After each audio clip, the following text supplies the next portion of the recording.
Verbs ప్రధానంగా 2 రకాలు. Main verbs, helping verbs. Helping వర్బ్స్‌ని యాక్సిలరీ వర్బ్స్ అంటారని మనకు తెలుసు.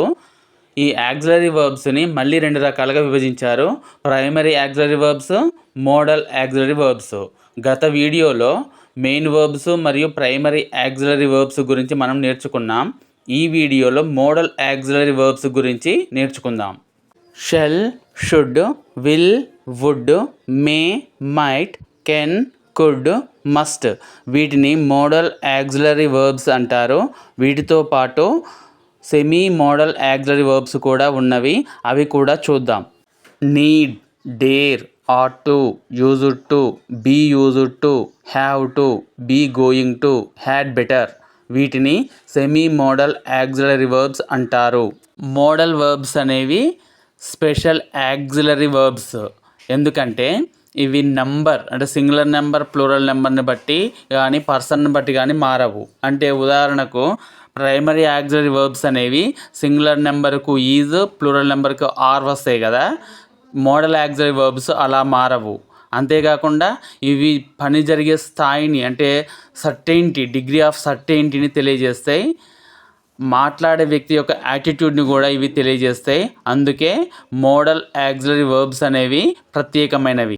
మోడల్ యాక్సిలరీ వర్బ్స్ అనేవి ఇక్కడ పదాలను గమనించండి. Certainty, possibility, doubt, probability, obligation, permission, ఇంకా ఇన్విటేషన్, ఆఫర్ వీటిని ఎక్స్ప్రెస్ చేయడానికి ఉపయోగపడతాయి. ఇప్పుడు ఈ పదాలంటే వాటి యొక్క అర్థాలను గమనిద్దాం. సర్టెయినిటీ అంటే నిశ్చయంగా ఒక పని జరుగుతుంది అని తెలపడానికి మోడల్ యాక్సిలరీ వర్బ్స్ ఉపయోగపడతాయి. పాసిబిలిటీ అంటే ఒక పని సాధ్యమవుతుంది అని చెప్పడం కోసం మోడల్ వర్బ్స్ ఉపయోగిస్తాం. డౌట్ సందేహాన్ని వ్యక్తం చేయడం కోసం. ప్రాబబిలిటీ అంటే ఒక పని ఏ స్థాయిలో జరుగుతుంది అంటే బహుశా ఈ పని జరుగుతుంది అని చెప్పడం కోసం. ఆబ్లిగేషన్ అంటే మన కర్తవ్యాన్ని గుర్తు చేయడం కోసం, ఒకరికి పని చేస్తే మంచిది అని తెలపడం కోసం మోడల్ వర్బ్స్ ఉపయోగిస్తాం. పర్మిషన్ అనుమతి తీసుకోవడం కోసం మోడల్ వర్బ్స్ని ఉపయోగిస్తాం. ఇప్పుడు మనం మోడల్ వర్బ్స్ యొక్క స్పెషల్ ఫీచర్స్ అంటే ప్రత్యేకతలు చూద్దాం. Never used with other auxiliary verbs. వాస్తవానికి ఈ పాయింట్ యొక్క ఉద్దేశం ఏంటంటే నెగేటివ్ సెంటెన్స్గా లేదా ఎస్ఆర్ నో టైప్ ఇంట్రాగేటివ్ సెంటెన్స్గా మారుస్తున్నప్పుడు డూ, డజ్, డిడ్లు అవసరం లేదు అని. Okay, for example I will write a letter అనే సెంటెన్స్ ఉంది. దీన్ని నెగేటివ్గా మార్చాలి అంటే ఐ విల్ నాట్ అంటే సరిపోతుంది. ఓకేనా, I will not right a letter అంటే సరిపోతుంది. కానీ ఐ ఈట్ ఏ మ్యాంగో అని ఉన్నదనుకోండి, దీన్ని నెగేటివ్గా మారిస్తే I don't eat a mango అని వస్తుంది. అంటే కొన్ని సెంటెన్సెస్లను నెగేటివ్గా మార్చాలి అంటే డూ, డజ్, డిడ్లు అవసరం పడతాయి. కానీ మోడల్ వర్బ్ ఉన్న సెంటెన్సెస్ని నెగేటివ్గా మార్చాలి అంటే మోడల్ వర్బ్ తర్వాత నాట్ అనే పదం చేర్చాలి. ఇక్కడ చూడండి, you will not go there అది నెగేటివ్ సెంటెన్స్గా మారింది. మరియు దాన్ని ఎస్ఆర్ నో టైప్ ఇంట్రాగేటివ్ సెంటెన్స్గా మార్చాలి అంటే విల్లుని సబ్జెక్ట్ ముందుకు తీసుకొచ్చి రాస్తే అది yes or no type interrogative sentence అవుతుంది. విల్ యూ గో దేర్ ఈ విధంగా. అంటే మోడల్ వర్బ్స్ ఉన్న సెంటెన్సెస్ని ఇంటరాగేటివ్ సెంటెన్స్గా కానీ నెగేటివ్స్గా కానీ మార్చడానికి డూ, డజ్, డిడ్ అనే హెల్పింగ్ వర్బ్స్ అవసరం లేదు. మోడల్ వర్బ్స్ సబ్జెక్ట్ని అనుసరించి అవి మారవు. అంటే ఇప్పుడు ప్రైమరీ యాక్సిలరీ వర్బ్స్ కనుక సింగులర్ నెంబర్ తర్వాత ఈజ్ వస్తుంది, షీ ఈజ్ వస్తుంది. ప్లూరల్ నెంబర్ తర్వాత దే ఆర్ వచ్చినట్టు మోడల్ హెల్పింగ్ వర్బ్స్ అనేవి ఐ విల్ అన్న తర్వాత వి అన్నది వచ్చినప్పుడు మళ్ళీ ఎటువంటి మార్పుకు లోను కాదు. అంటే విల్గానే ఉంటుంది. ఏ మోడల్ వర్బ్ అయినా మనం చెప్పుకున్న shall, should, will, would, can, could, may, might, must ఇవి ఇదే రూపంలో ఉంటాయి.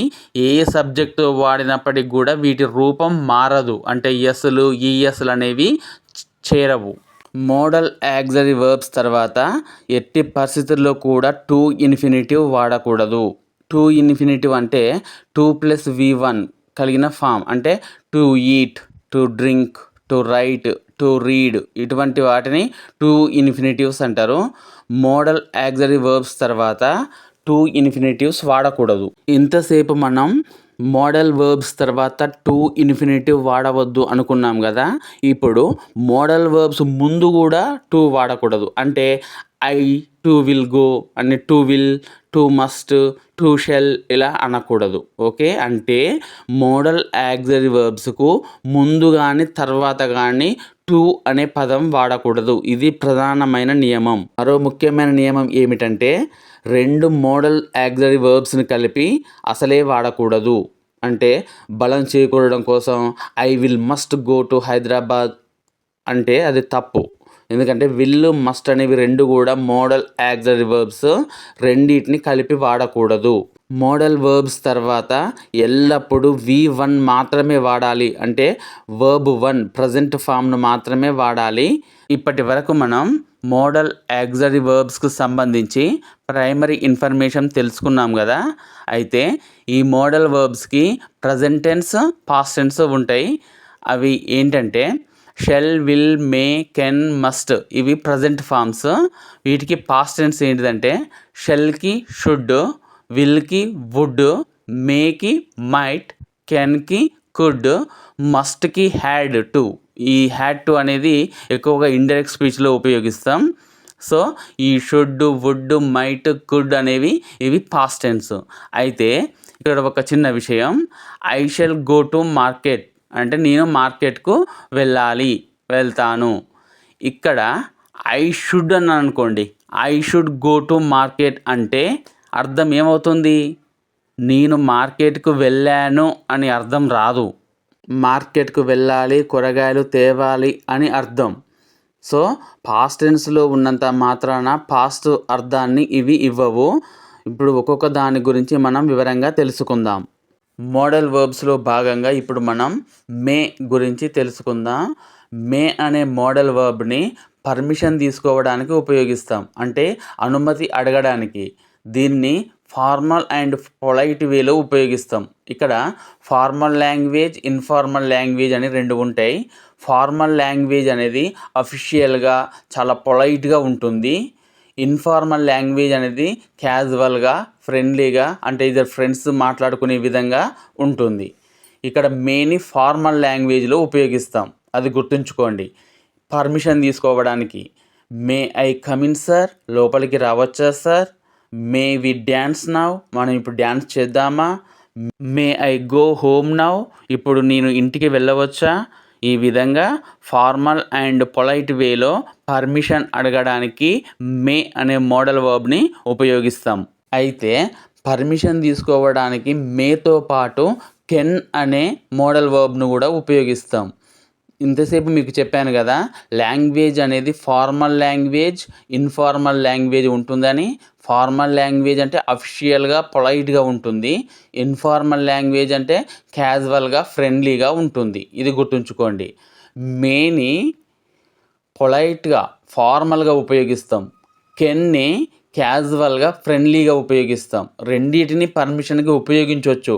మే ఐ కమిన్ అనవచ్చు, కెన్ ఐ కమిన్ అనవచ్చు.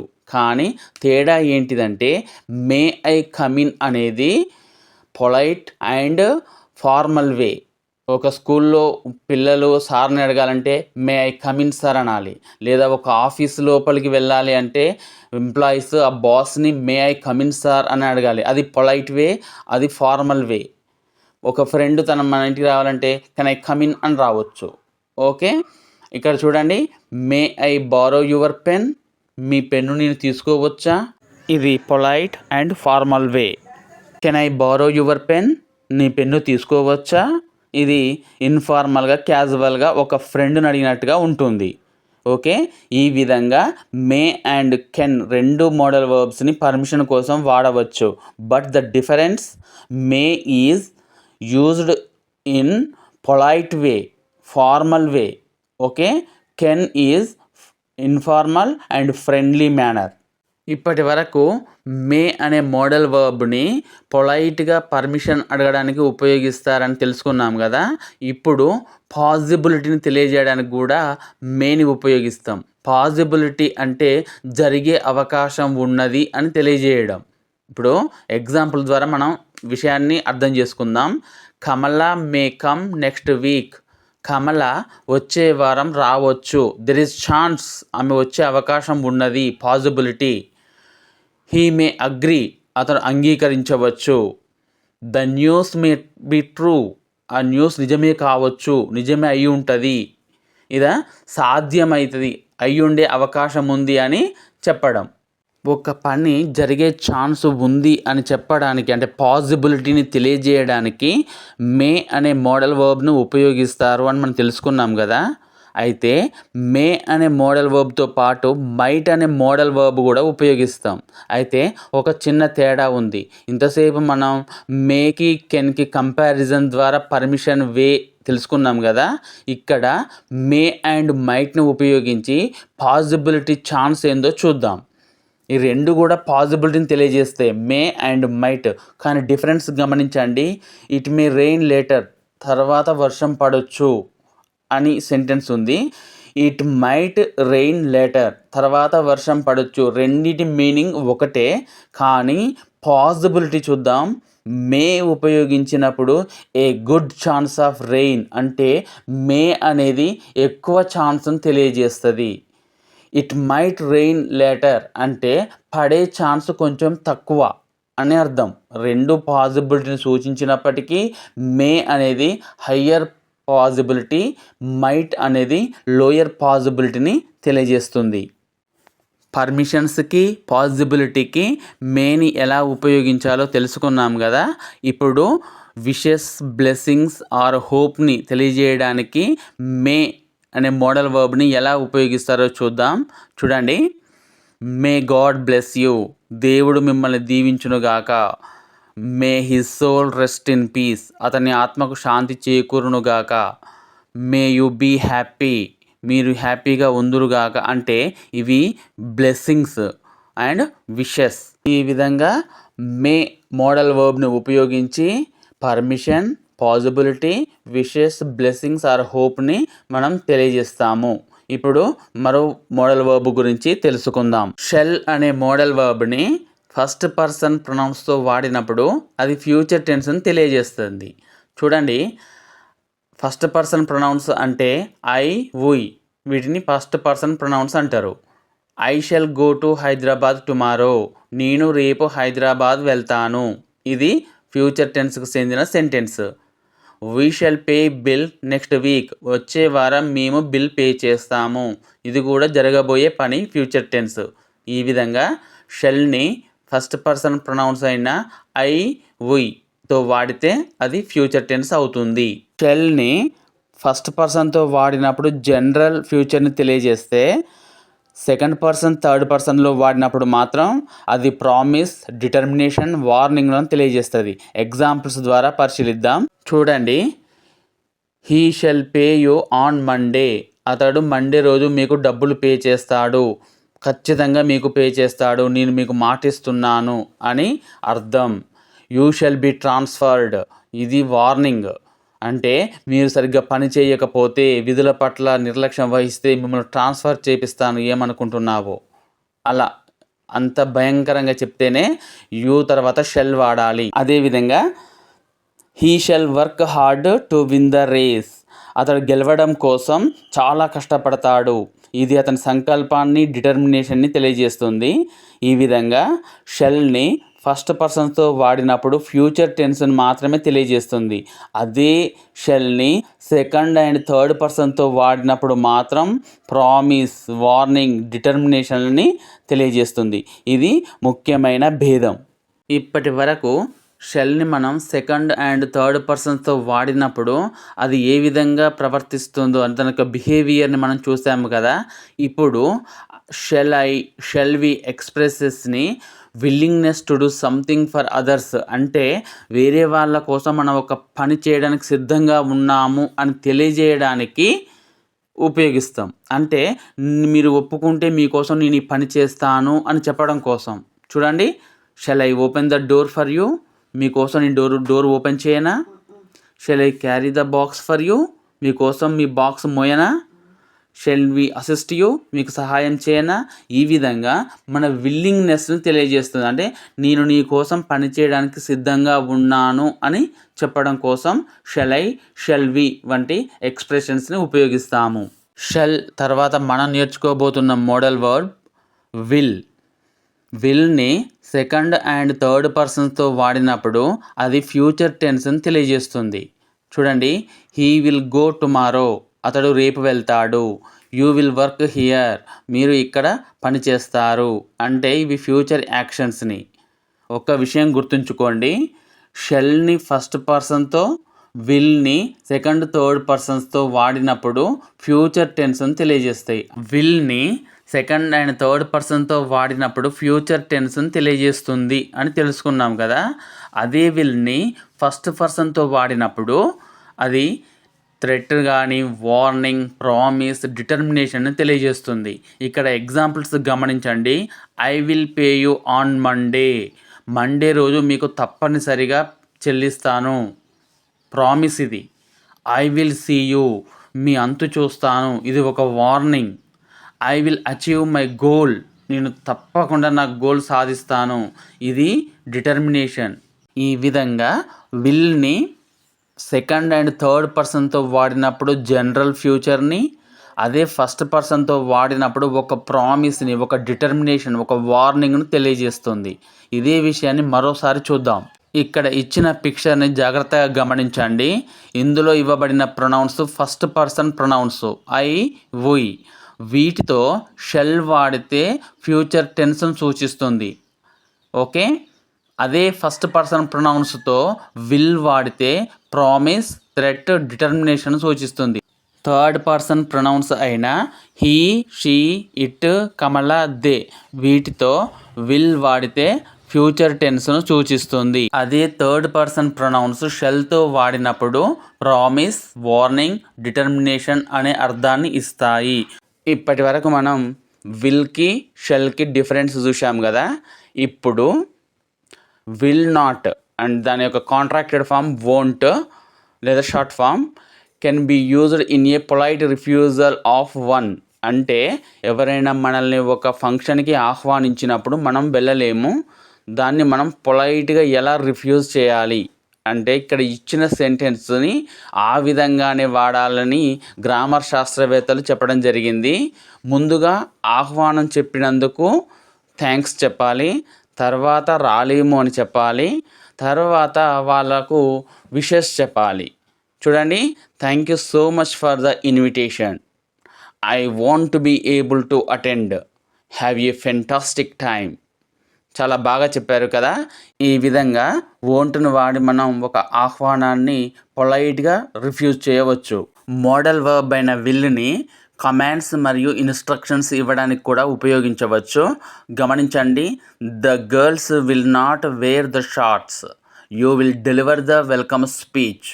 ఇందులో అమ్మాయిలు షార్ట్స్ ధరించవద్దు అని ఒక సూచన ఇవ్వడం జరిగింది, అది ఆజ్ఞ కూడా కావచ్చు. You will deliver the welcome speech, ఇది సూచన, ఆజ్ఞ అనేది మనం సందర్భాన్ని బట్టి చెప్పుకోవాల్సి ఉంటుంది. ఇప్పటి వరకు విల్ అనేది ఇన్విటేషన్ని పొలైట్గా రిఫ్యూజ్ చేయడానికి మరియు ఇన్స్ట్రక్షన్స్, కమాండ్స్ని తెలియజేయడానికి ఉపయోగిస్తారని తెలుసుకున్నాం కదా. ఇప్పుడు విల్ అనేది హ్యాబిట్స్ని కూడా తెలియజేస్తుందని తెలుసుకుందాం. అయితే సాధారణంగా హ్యాబిట్స్ అనేవి సింపుల్ ప్రజెంట్ టెన్స్లో తెలియజేస్తాం. ఒక చిన్న తేడా ఉంది సింపుల్ ప్రజెంట్లో చెప్పడానికి, ఇక్కడ విల్ ఉపయోగించి చెప్పడానికి. అదేంటో ఇప్పుడు తెలుసుకుందాం. హీ విల్ స్మోక్, అతడు స్మోక్ చేస్తాడు, అతని అలవాటు. అయితే సింపుల్ ప్రజెంట్లో తెలియజేస్తేనేమో అతడు సాధారణంగా స్మోక్ చేస్తున్నాడు అని అతని అలవాటు చెప్పడం జరుగుతుంది. ఇక్కడ చెప్పడం హీ విల్ స్మోక్ అంటే చెప్పే వ్యక్తి విసిగిపోయి ఒక కోపంతో చెప్పినట్టుగా మనం భావించాలి. హీ విల్ స్మోక్, ఎప్పటికీ స్మోక్ చేస్తూ ఉంటాడు అని. The minister will come late, మంత్రి ఎప్పుడూ లేటుగా వస్తాడు. He will always check his phone, ఎప్పటికీ ఫోన్ చెక్ చేసుకుంటాడు. ఈ విధంగా స్పీకర్ యొక్క అనాయన్స్ అంటే విసుగును విల్ తెలియజేస్తుంది. ఇప్పుడు మనం షుడ్ అనే మోడల్ వర్బ్ గురించి తెలుసుకుందాం. షుడ్ అనేది responsibility, duty, advice, probability, moral obligations, mild కమాండ్ని తెలియజేస్తుంది. ఇప్పుడు దీని గురించి వివరంగా తెలుసుకుందాం. షుడ్ అనేది డ్యూటీని గుర్తు చేయడానికి, అడ్వైస్ ఇవ్వడానికి ఉపయోగిస్తారని తెలుసుకున్నాం కదా. ఇక్కడ ఎగ్జాంపుల్స్ గమనించండి. One should obey once elders, ఎవరైనా పెద్దల ఎడల విధేయత కలిగి ఉండాలి. యూ షుడ్ వర్క్ హార్డ్, మీరు కష్టపడి పని చేయాలి. You should take care of your health, ఇది సలహా, మీ ఆరోగ్యం పట్ల జాగ్రత్త వహించాలి. ఈ విధంగా డ్యూటీ, అడ్వైస్ తెలియజేయడానికి షుడ్ ఉపయోగించాలి. అన్ఫుల్ఫిల్డ్ యాక్షన్స్ అంటే జరగని పనులను తెలియజేయడానికి షుడ్ని ఉపయోగిస్తాం. ఇక్కడ సెంటెన్సెస్ గమనించండి. He should have gone by morning bus, అతడు మార్నింగ్ బస్సుకు వెళ్ళి ఉండవలసింది. బట్ హీ డిడెంట్ గో, కానీ వెళ్ళలేదు అని అర్థం. Rajesh should have submitted the bills, ఆ బిల్స్ని రాజేష్ సబ్మిట్ చేసి ఉండాల్సింది, కానీ చేయలేదు అని అర్థం. గమనించండి, ఇవి జరగని పనులు. మాట్లాడే వ్యక్తి జరిగితే బాగుండు, జరగాల్సిన పనులు ఇవి అని చెప్తున్నాడు. Okay, these are unfulfilled actions. ఇటువంటి సెంటెన్స్లలో షుడ్ ప్రక్కన పర్ఫెక్ట్ ఇన్ఫినిటివ్ రావాలి. పర్ఫెక్ట్ ఇన్ఫినిటివ్ అంటే హ్యావ్ ప్లస్ V3 ఫామ్ని పర్ఫెక్ట్ ఇన్ఫినిటివ్ అంటారు. చూడండి, he should have gone, Rajesh should have submitted. ఈ విధంగా ఉంటే అవి అన్ఫుల్ఫిల్డ్ యాక్షన్స్ని ఎక్స్ప్రెస్ చేస్తాయి. ఇప్పటి వరకు షుడ్ అనేది సలహాలు ఇవ్వడానికి, అన్ఫుల్ఫిల్డ్ యాక్షన్స్ తెలపడానికి ఉపయోగిస్తారు అని తెలుసుకున్నాం కదా. ఇప్పుడు ఒక పదబంధం అంటే లెస్ట్ అండ్ షుడ్, ఈ పదాన్ని గమనించండి. ఇది ఈ విధంగానే ఉంటుంది. లెస్ట్ వచ్చినప్పుడు షుడ్ అనే పదం వస్తుంది. ఎక్కువ ఎగ్జామ్లలో ఇటువంటి వాటి మీద ఫోకస్ చేస్తారు. Work hard lest you should fail అంటే కష్టపడండి, లేకపోతే ఫెయిల్ అవుతారు అని తెలియజేయడం. రెండవది take umbrella lest you should get wet, అంబ్రెల్లాను తీసుకెళ్ళండి, లేకపోతే తడిసిపోతారు. Walk slowly lest you should fall, చిన్నగా నడవండి, లేకపోతే పడిపోతారు. లెస్ట్ అండ్ షుడ్, దీన్ని గుర్తుంచుకోండి. షుడ్ తర్వాత మనం నేర్చుకోబోతున్న మోడల్ వర్బ్ వుడ్. వుడ్ని మోర్ పొలైట్ రిక్వెస్ట్స్ ఫ్రేమ్ చేయడానికి ఉపయోగిస్తాం. ఇక్కడ ఇవ్వబడిన సెంటెన్సెస్లలో వుడ్ని ఉపయోగించి మోర్ పొలైట్ రిక్వెస్ట్గా చెప్పడం జరిగింది. గమనించండి. Would you send me an application form, application ఫామ్ను పంపిస్తారా? గౌరవంగా మర్యాదగా అడగడం. Would you close the door please, దయచేసి డోర్ క్లోజ్ చేస్తారా? Would you please mail the document to me. ఈ విధంగా వుడ్ను ఉపయోగించడం అనేది మోర్ ఫార్మల్ రిక్వెస్ట్. వుడ్ని మోర్ పొలైట్ రిక్వెస్ట్ తెలియజేయడానికి ఉపయోగిస్తారని తెలుసుకున్నాం కదా. ఇక్కడ ఇచ్చింది కూడా మోర్ పొలైట్ రిక్వెస్ట్ ఫామ్, కాకపోతే ఉపయోగించిన సెంటెన్స్ వేరు, ఆ విధానం వేరు. గమనించండి. Would you mind moving my car, ఇందులో వుడ్ యూ మైండ్ అనే పదాన్ని గుర్తుంచుకోండి. వుడ్ యూ మైండ్ అనే పదం తర్వాత వచ్చే వర్బ్ ఏదైనా సరే ఇంగ్ ఫామ్లో ఉండాలి, అది నియమం. ఇక్కడ ఇవ్వబడిన రెండు సెంటెన్సెస్లను గమనించండి. Would you mind closing the window, దయచేసి విండో క్లోజ్ చేస్తారా?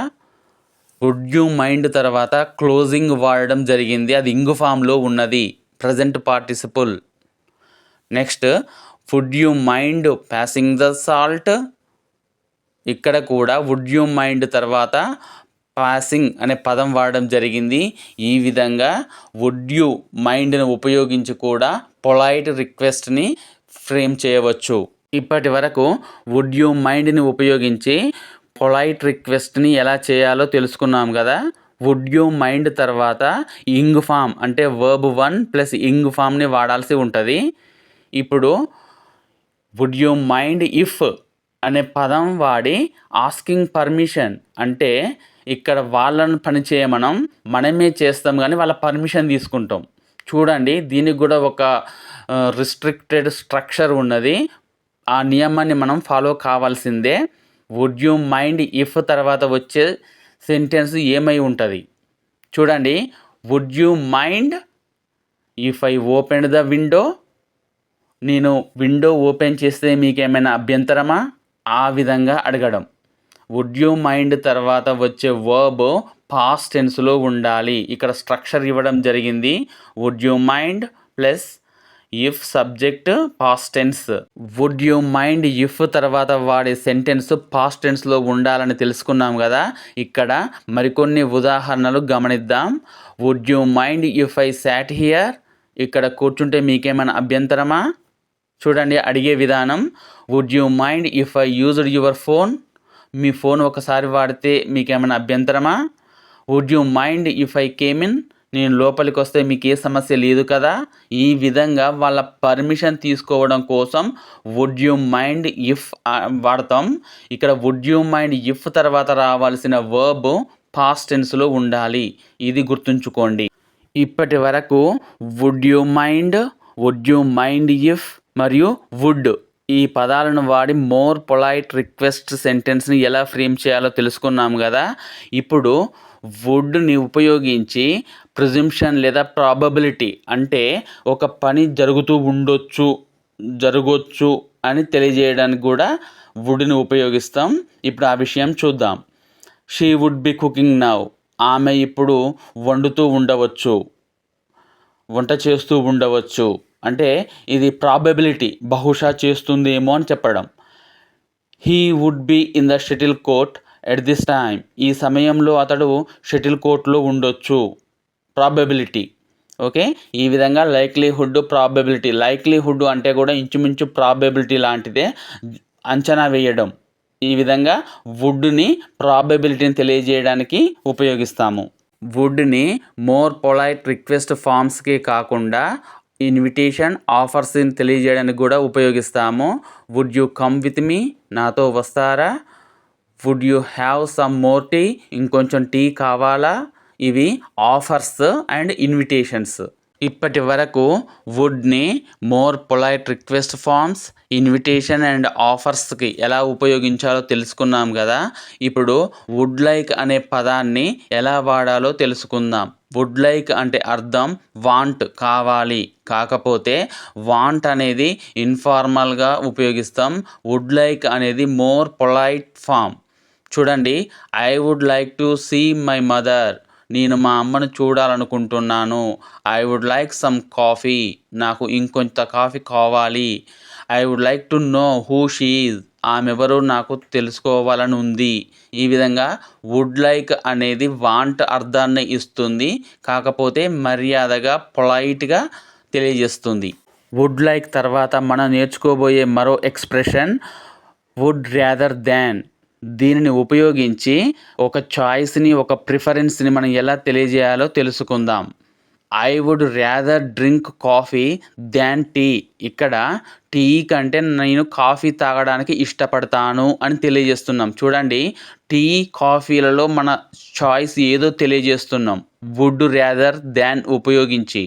She would rather die than marry him, అతన్ని పెళ్లి చేసుకోవడం కంటే ఆమె చనిపోవడమే మేలు. చూడండి, చాయిస్, ప్రిఫరెన్స్ అనేది ఏ విధంగా వ్యక్తం చేస్తున్నామో, ర్యాదర్, వుడ్ ర్యాదర్ తర్వాత మనం చెప్పాలనుకున్న వర్డ్ లేదా నౌన్ కానీ వర్బ్ కానీ ఉపయోగించాలి. తర్వాత దాన్, మళ్ళీ తర్వాత మనం ఉపయోగించాల్సిన నౌన్ కానీ వర్బ్ కానీ ఉపయోగించాలి.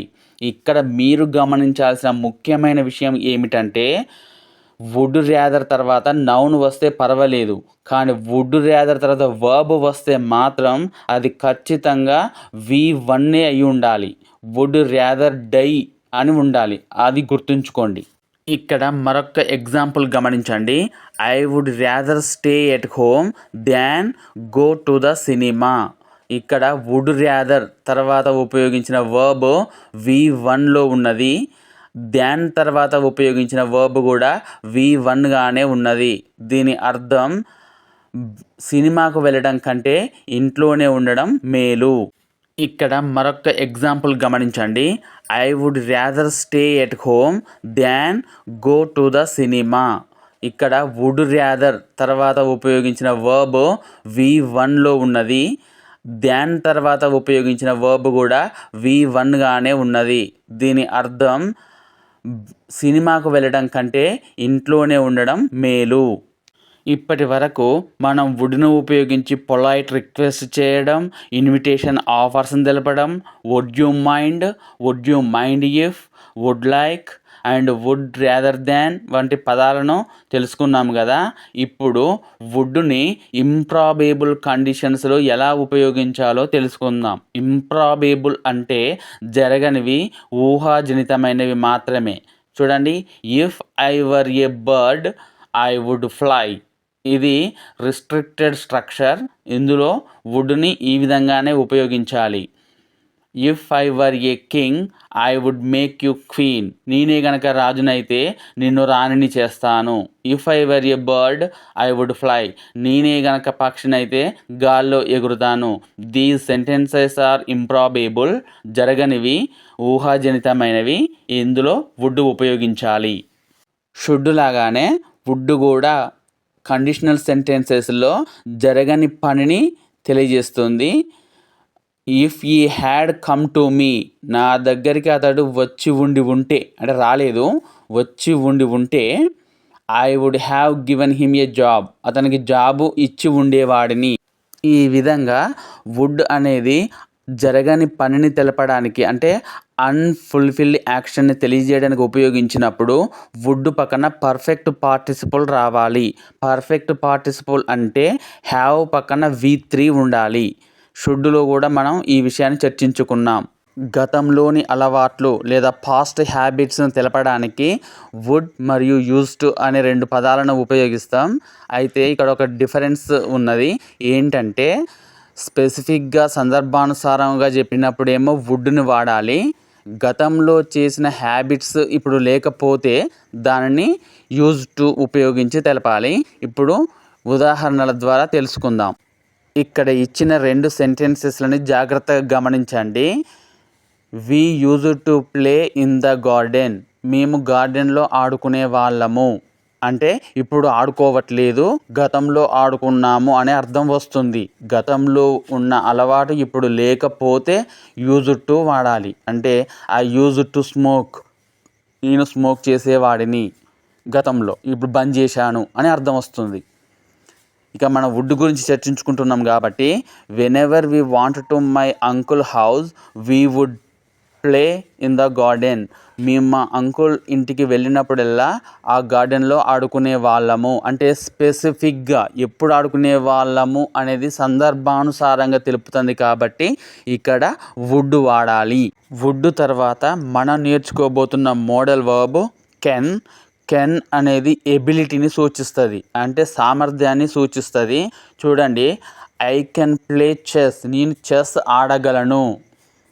ఐ ప్లే చెస్కు ఐ కెన్ ప్లే చెస్కు తేడా ఉన్నది. ఐ ప్లే చెస్ అంటే నేను చెస్ ఆడుతాను, అది నా అలవాటు, నా హ్యాబిచువల్ యాక్షన్గా తెలియజేస్తుంది. కానీ ఐ కెన్ ప్లే చెస్ అంటే నేను చెస్ ఆడగలను అని నా ఎబిలిటీని చెప్పుకోవడం. హీ కెన్ స్విమ్, అతడు ఈదగలడు. He cannot lift the box, అతడు ఆ బాక్స్ను లేపలేడు. ఈ విధంగా సామర్థ్యాన్ని, ఎబిలిటీని సూచించడానికి కెన్ మోడల్ వర్బ్ని ఉపయోగిస్తాము. ఇంతకుముందు గతంలో అలవాట్లను తెలపడానికి వుడ్, యూజ్డ్ టుని కంపేర్ చేసుకున్నాం కదా.